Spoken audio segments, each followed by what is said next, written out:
Al hablar del ministerio de la mujer en la iglesia, nosotros tenemos que ir no directamente al Nuevo Testamento, sino al Antiguo Testamento y más específicamente al orden de la creación.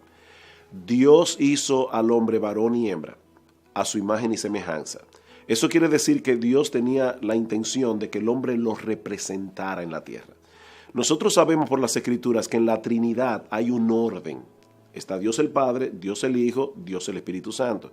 Dios el Hijo voluntariamente se somete a la voluntad del Padre. Y eso no lo hace menos Dios, eso no lo hace inferior.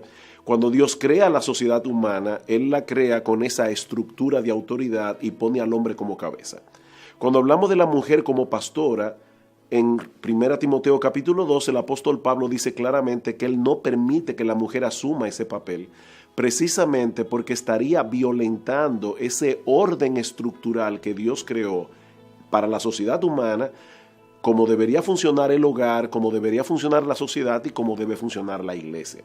Entonces, en ese sentido, la respuesta es, la Biblia claramente enseña que la mujer no debe ministrar en la iglesia como pastora.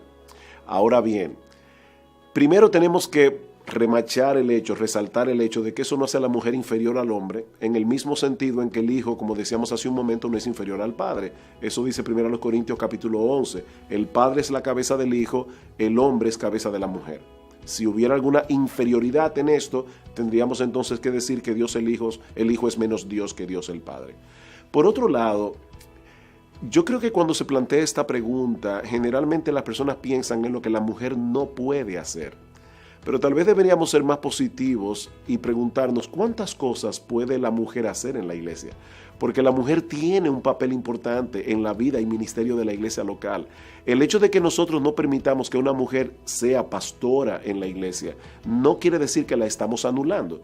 Cuando personas me preguntan, si una mujer no puede ser pastora, entonces, ¿qué va a hacer en la iglesia? O lo mismo que hacen un montón de hombres que tampoco son pastores. Porque si bien es cierto que Dios llama al hombre a ser pastor, no todos los hombres son pastores. Y los hombres tienen también un ministerio que hacer en la iglesia, aunque no prediquen. Entonces, en ese sentido, Dios le da dones de enseñanza a la mujer. Dios le da don de liderazgo a la mujer. Sin embargo, Dios quiere que lo ejerza en un contexto particular. Nosotros no estamos anulando a la mujer. Estamos simplemente colocándola en la posición en la que Dios la coloca. Muchas personas me dicen, pero mira, hay mujeres que predican muy bien. Y de hecho, yo conozco personas que se han convertido al Señor a través de la predicación de pastoras. Y yo no lo dudo.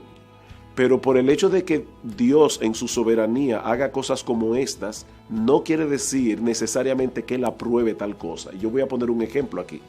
¿No ha pasado en iglesias evangélicas que, violando claramente el mandato de no unirse a yugo desigual, hay hermanas creyentes que que han entrado en una relación con jóvenes inconversos? Esos jóvenes han ido a la iglesia y se han convertido. Dios en su soberanía puede hacer tal cosa, pero nosotros no podemos alentar a las hermanas de la iglesia a que hagan esa labor misionera de ir al mundo a buscar novios inconversos para traerlos al Señor. Eso es una misericordia que el Señor hace. De hecho, Dios ha usado aún pastores inconversos para traer a otros a la salvación. Entonces, en ese sentido, el hecho pragmático de que haya personas que clamen haberse convertido al Señor a través de la predicación de pastoras no anula la clara enseñanza de la palabra de Dios en textos como 1 Timoteo capítulo 2, 1 Corintios 14, de que Dios no le permite a la mujer ejercer ese tipo de ministerio en la iglesia. Otros citan Gálatas capítulo 3 cuando dice que en Cristo Jesús no hay varón ni hembra, y eso es verdad, en el sentido de que el hombre creyente no tiene más privilegios espirituales que la mujer creyente. Pero vuelvo y repito, ese principio general de unidad en Cristo no anula la clara enseñanza de que la mujer no debe ejercer este ministerio de autoridad en la iglesia.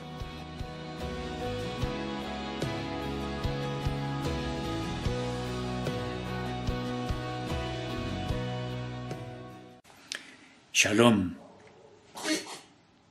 En un crecido número de comunidades, es muy común observar un evento muy particular, que es el nombramiento de mujeres como líderes o cabezas visibles, lo cual incluye la enseñanza de los escritos sagrados. Se alega con frecuencia que a falta de hombres que enseñen, las mujeres deben hacerlo.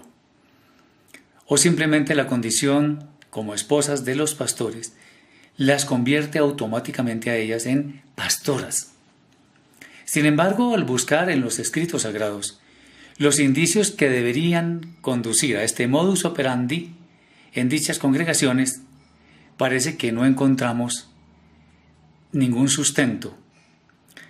Para analizar mejor esto que estamos diciendo, trataremos de hacer un recorrido por los textos sagrados, de manera que podamos juntar las evidencias que nos aclaren cuál es la verdad sobre este tema.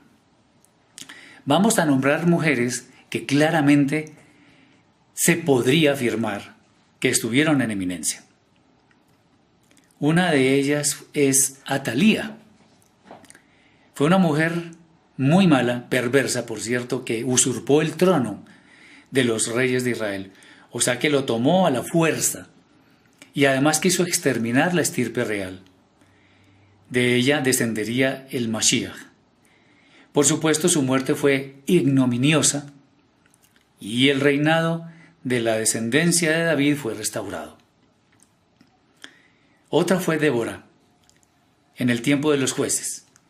En aquel entonces se iba a presentar una guerra contra los enemigos de Israel, pero no había hombres que por su iniciativa fueran al frente para liderar al pueblo.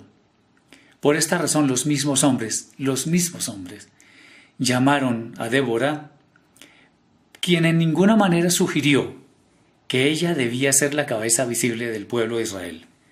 Simplemente ella estaba juzgando a Israel, pero no porque ella misma se hubiera abrogado el derecho de estar al frente. Y no parece haber más. De lo anterior podemos decir lo siguiente: Atalía no fue elegida reina, sino que ella tomó el trono por la fuerza, por lo que su muerte también fue por la fuerza.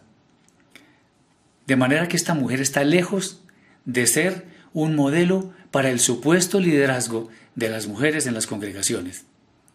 En este punto quiero decir que yo personalmente amo a las mujeres, pero cada uno tiene su rol, como lo vamos a ver.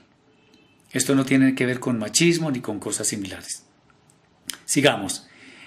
Débora no tenía en mente ir a la guerra, pero los hombres le pidieron que fuera, de manera que tal cosa no fue su propia iniciativa.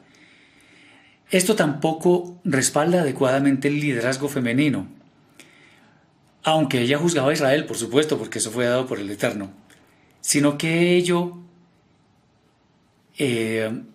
no tiene un sustento válido como algo general para aplicar dentro de las congregaciones. Es un caso único en la Escritura.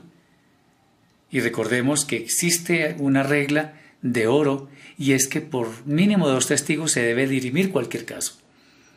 Cuando hablamos de 2 testigos debemos ver por lo menos 2 testigos en los escritos, 2 textos que nos avalen que efectivamente hay un fundamento fuerte para que podamos proceder en consecuencia. En este caso, en el asunto del liderazgo femenino en las congregaciones.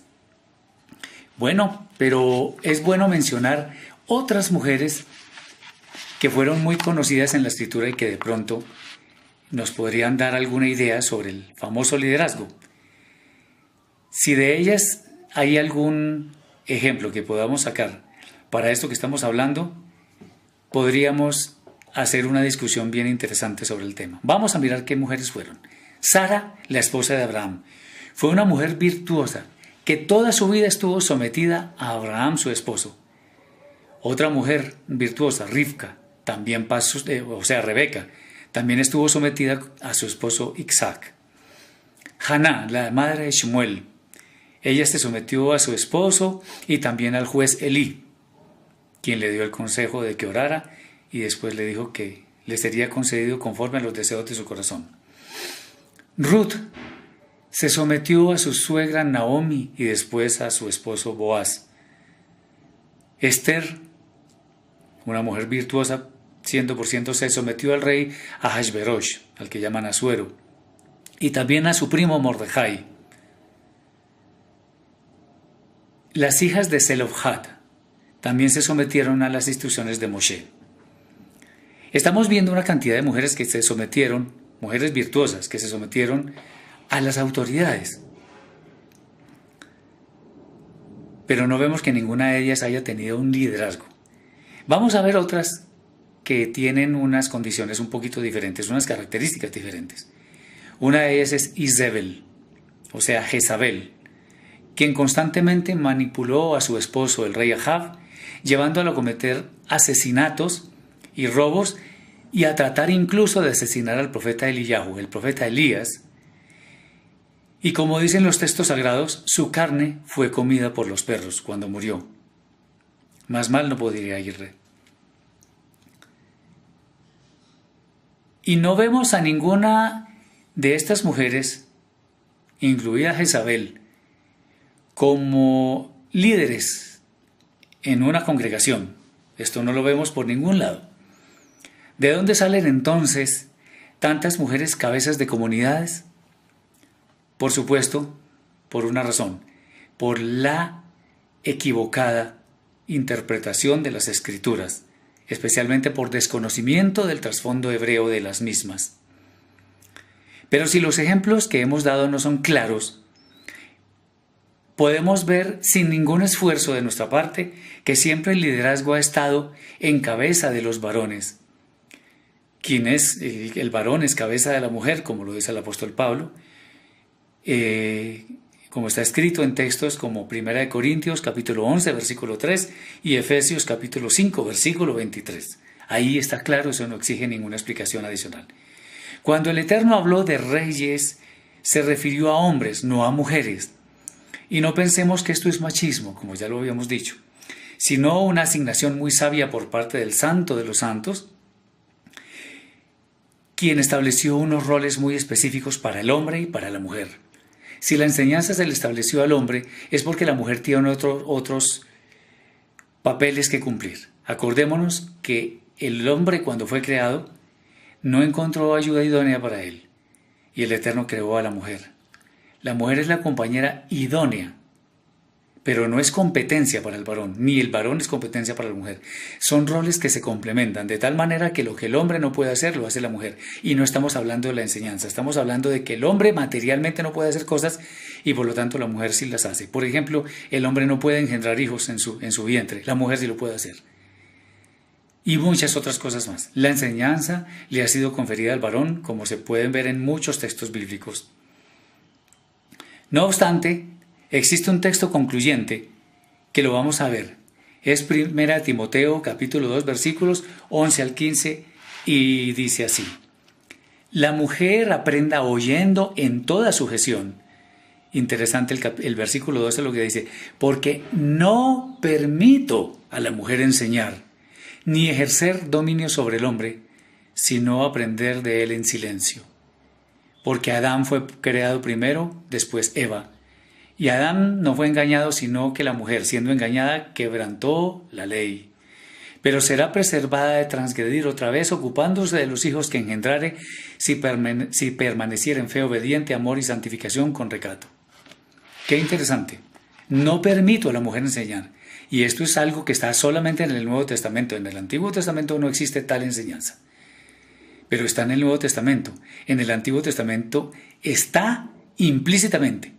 Pero es curioso que cuando los movimientos cristianos utilizan el Nuevo Testamento, este versículo sí lo ignoran, voluntariamente. Porque ahí dice claramente: no permito a la mujer enseñar. Vuelvo y digo, esto no es machismo. ¿Qué pasa con este texto entonces? Esto se ha pasado por alto voluntariamente. ¿Será que no nos conviene leerlo? ¿Por qué no lo enseñamos en las congregaciones?